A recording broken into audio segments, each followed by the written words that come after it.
السلام علیکم ورحمۃ اللہ وبرکاتہ. زمارونو مسلمانانو، زه مفتی مختار الله د دارالعلوم حقانی سره و تعلق لرم. زمونږ یو دو درې ملګري جناب ګلسید صاحب او جناب شمشاد علي صاحب ما ته راغلل او زمونږ د یو محترم ورور مولانا حافظ شوکت علي صاحب چې د دارالعلوم حقانی استاذ دی او بهترین مدرس دی او تبلیغی جماعت سره تعلق لري، داغه په واسطه باندې راغلل او ما سره دا دغه کو چې زمونږ یو ورور جناب امام علی شاه منظر صاحب هغه داسې شاعرانه کلام کړی چې په هغې باندې د مسلمانانو دل ازاری شوي ده، په هغې باندې هغه په ډېر انتهایی نادمه دی او خپل ایمان تجدید کول غواړي.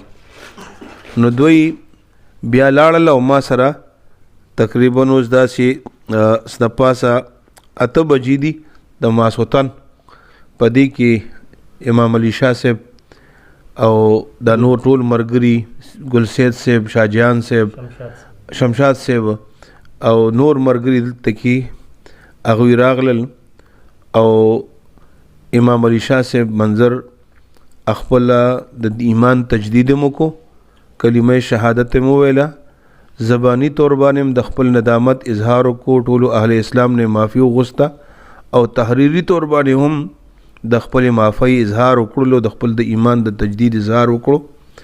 زه د خپل مسلمانانو ورونو نه دا خواست کوم چې دته همغه رنګ مینه ورکړي کومه چې د دې کلام د وینا نه وړاندې د سره مینه وه. مونږ په دې ډېر خوشحال یو.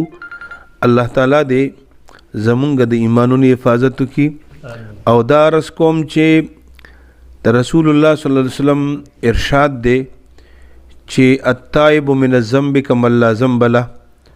کوم یو سړی چې په خپل ګناه باندې توبه او استغفار وکړي هغه داسې دی لکه چې هغه باندې ګناه نه وي. اسلام مونږ ته د روادارۍ مذهب تعلیم راکوي. د رسول الله صلی الله علیه وسلم حضرت هندي تر پیغمبر علیه الصلاۃ والسلام ته انتهایی اذیتونه رسولو، لیکن چې کله هغې ایمان راړو نو پیغمبر علیه الصلاۃ والسلام هغې ته هغه لوړ مقام ورکو چې کوم د مسلمان و. ابو سفیان رضی الله تعالی عنہ ته رسول الله صلی الله علیه وسلم دغه کور باقاعده د امن یو مرکز وګرځولو. نو پیغمبر علیه الصلاۃ والسلام مونږ ته تعلیمات راکړي چې زمونږ کې منځ کې اتحاد او اتفاق وي او اسې پښتو مسلم دا چې سړی سحر رک شي او ماښام کور ته راشي نو رک نی. نو امام علی شاه صاحب منظر د خپل هغه د شیطان او نفس هر انسان سره تړلی دی، هر انسان سره شیطان او نفس تړلی دی او دی د هغه د ګمراه کولو کوشش کوي. نو بس غالبا په دغه وخت کې په ده باندې هغه غالب شو. خدا د الله ډېر لوی فضل او کرم دی چې د خپلې غلطۍ په خپل احساس شو، بغیر څه د جبر او بغیر څه د اکراه نه، بغیر څه د دباو نه، د خپلې غلطۍ احساس وګڼو او په هغې باندې ندامت اختیار کو او توبه یې وباسله او تجدید د ایمان یې وکړه. نو په دې وجه باندې دا د مبارکبادۍ مستحق دی. زه امام علی شاه صاحب ته ډېره زیات خیر تحسین ورکوم چې دوی دا قدم اوچت کو او د خپل ایمان استقامت الله دی او د الله د ذات نه دا دعا کوم چې خدای دې مونږ ټولو ته په ایمان باندې د استقامت توفیق نصیب کړي او امام علی شاه صاحب چې کوم وعده او کوم لوزونه وکړل الله دې په دې باندې دتا او مونږ ټولو ته په هغې باندې د ژوند د تېرولو توفیق نصیب کړي. واخر دعوانا ان الحمد لله رب العالمین. او زه د نورو مرګرو تم ویم چې دیم په دې باره کې څه ووایي. بسم الله الرحمن الرحیم. خوږو مینوالو، امام علی شاه منظر صاحب د خپل شاعرانه غلطیانو معافي وغوسته. دا غلطی د انسان نه کیږي، انسان غلطی وکي او الله معاف کوي، نو مخلوق به ولې نه معاف کوي. انسان دی خطا کیږي، هغه خطا شو د هغې معافي وغوسته، تجدید ایمان یې وکړو، کلمې ووی. او د مفتی مختار الله صاحب موږ ډېر شکرګزار یو چې په یو ناسته په یو وینا باندې هغې دا دیني کار وګڼلو او دې ته مرسته وکړه چې بس را دې شي راځئ. نو پکار دا زه د ټول قوم نه دا اپیل کومه چې تاسو هم دې معاف کړئ، غلطي د احسان نه کیږي. آینده دپاره هم هغه عهد وکړو چې زه به بیا داسې څه کلمات داسې خبرې به زه نه کوم، زه به الټا د دین او د اسلام د حفاظت دپاره خپل صلاحیتونه استعمالوم. نو ډېره مننه وي، ډېره مهرباني وي، تاسو هم دې معاف کړئ. څنګه چې کیدای شي زموږ دا منډه ترړه ستاسو دا معاف کول د ده لپاره د هدایت ذریعه وګرځي، د ښه سوچ ذریعه وګرځي، او موږ به دله ټول دعاګانې کوو چې الله پاک ته دله هدایت نصیب کړي. ډېر سنجیده ډېر ښه دماغ ورته الله پاک ورکړي دي چې دا صلاحیت د اسلام د بلندۍ دپاره او د اوچتېدو دپاره د استعمال کړي. ډېره مننه او شکریه. بسم الله الرحمن الرحیم. زما مسلمانان ورونو، څنګه چې تاسو د مفتی صاحب خبرې مو واورېدې او د ګل سید بھائی خبرې مو واورېدې چې امام علی شاه خپل کم کلام ویلو په هغې باندې نادم دی، په هغې شرمسار دی او هغې دی توبه ویسته د مفتی صاحب سره. نو مونږ خدای ته مبارکباد پیش کوو چې یو ډېر لوی کار یې وکړو، یو ډېر عظیم کار یې وکړو، او د مفتی صاحب هم ډېره شکریه ادا کوو چې په دې ماسخوتن کې په دې شپه کې مونږ ته ټایم راکو. نو امید لرم چې څنګه تاسو دا پروګرام ټول وکتو او مفتی صاحب خبرې مو واورېدې، مطلبي خبرې د هغه وې، نو زما د یقین دی انشاءالله تعالی چې تاسو مسلمانان به ټول دته چې کوم دی معافي وکوئ او د سره به هم هغسې مینه ساتئ، ځکه چې امام صاحب یو ډېر ښه او ډېر لوی شاعر دی، خو انسان دی غلطي کیږي، دی په خپله غلطۍ باندې نن شرمسار دی، توبه استغفار شو او راغلو د مفتی صاحب سره کېناستو د حق زمونږ د دارالعلوم حقانیې مفتی صاحب جناب مختار الله صاحب سره، او تاسو د هغوی خبرې او دا ویډیو وکته، د هغې تحریري شکل کې هم دا ولیکلی شو. نو موږ تاسو ته ریکویسټ کوو، درخواست کوو چې انشاءالله آینده دپاره به د امام علی شاه نه انشاءالله د اسلام او د مذهب باره کې ښه کلامونه اورئ که خیري، او دی به د اسلام او د مذهب انشاءالله ډېر خدمات وکړي. دا ډېر عظیم شاعر دی.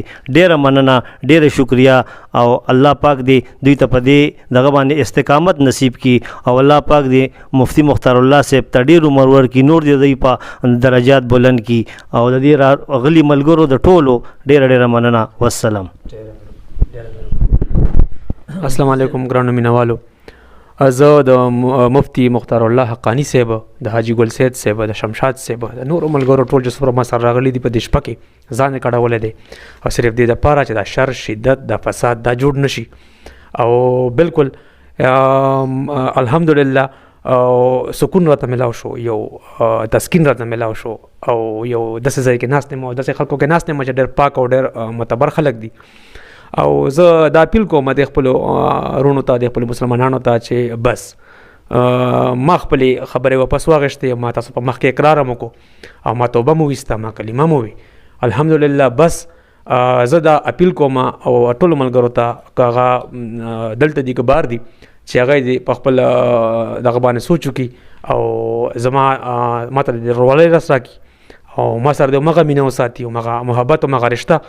او بس نن نه بعد به انشاءالله الرحمن زما د خولې، زما د قلم نه، زما د ذهن نه به داسې الفاظ، داسې سنوزي چې په یې د لزاري وشي د خلکو. او ډېره مننه کوم د ټولو خلکو، بیا یو ځل بیا د مفتی مختار الله حقانی صاحب مننه کوم، حاجي ګل سید صاحب، شمشاد صاحب، ډېر زیات تکلیف یې را سره وکړلو، خو ډېر غټ ثواب یې وګټو ټولو. ډېره مننه، یو جهان مننه، په الله ګران شئ، ډېره مهرباني. السلام علیکم. بسم الله الرحمن الرحیم. بسم الله الرحمن الرحیم. اشهد ان لا اله الا الله واشهد ان محمدا عبده ورسوله. زه امام علی شاه منظر د خپل ایمان تجدید کوم، د خپل ایمان تجدید کوم، او په صدق دل سره د خپل هغه غلطیانو چې ما د شاعرانه جذبات کې اظهار کړی دی په هغې باندې نادم یم په هغې باندې نادم یم د خپل پروردګار نه د هغې توبه وباسم د خپل پروردګار نه د هغې توبه وباسم او د هغه نه د هغې د معافۍ او د مغفرت طلبګار یم او د هغه نه د هغې د معافۍ او د مغفرت طلبګار یم او ټول اهل اسلام نه او ټول اهل اسلام نه چاته د چا چې زما د دې کلام نه دلازاري شوي ده د چا چې زما د دې کلام په وجه د دې نه دلازاري شوي ده زه د هغوی نه د زړه د کومې نه معافي غواړم زه د هغوی نه د زړه د کومې نه معافي غواړم او زه د دې ټولو ګواهانو په وړاندې دا عهد کوم او زه د دې ټولو ګواهانو په وړاندې دا عهد کوم چې آینده به زه داسې هیڅ قسمه شاعري نه کوم زه داسې هیڅ قسمه شاعري نه کوم چې په هغې کې د اسلام د شاعر اسلام د شاعر اسلام او د مسلمانانو دلازاري وي او د مسلمانانو دلازاري وي بلکې زه به خپل استعداد د اسلام د مسلمانانو د عظمت او د اهمیت اوچتولو دپاره اوچتولو دپاره استعمالوم او دا وعده کوم چې زه به عنقریب انشاءالله العزیز تبلیغي جماعت سره 4 میاشتو ته وځم او خپل ژوند به د الله د احکاماتو او د پیغمبر خدا صلی الله علیه وسلم د طریقو مطابق د تیرولو کوشش کوم آینده به زمانہ هیڅ قسمه داسې کلام نوزي چې هغې سره د مسلمانانو دل ازاري وشي الله دې ټول مونږ ته په دین باندې تللو توفیق نصیب کړي او زموږ د ایمان حفاظت تی وکړي زه بیا د ټولو مسلمانانو نه معافي غواړم او دا التجا کوم چې ما د خپل رور وګڼي والسلام. ډیره مننه.